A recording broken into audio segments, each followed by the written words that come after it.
আমরা হচ্ছে ভারত বিরোধী নয়, আমরা ভারতের আধিপত্যের বিরোধী।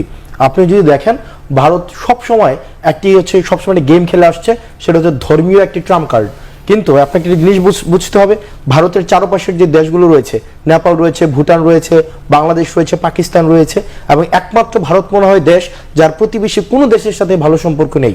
ভারত বিশ্ব মিডিয়াতে এমন একটি ন্যারেটিভ প্রতিষ্ঠা করতে চায় যে শুধুমাত্র যে ভারতে হিন্দু বেশি এবং বাংলাদেশে মুসলমান বেশি হওয়ার কারণে এই যে একটি কন্ট্রাডিকশন, এই কারণে হয়তো ভারতের সাথে বাংলাদেশের সম্পর্কটি খারাপ। বিষয়টি এমন না।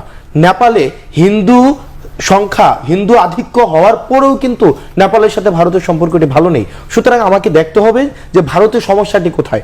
ভারতের সমস্যা হচ্ছে ভারত হচ্ছে একটা আগ্রাসী রাষ্ট্র, তাদের মধ্যে এখনো পর্যন্ত কলোনিয়াল একটি মাইন্ডসেট রয়েছে এবং এটা আধিপত্যবাদের যেই ধারণাটি সেটি ভারতের মধ্যে রয়েছে।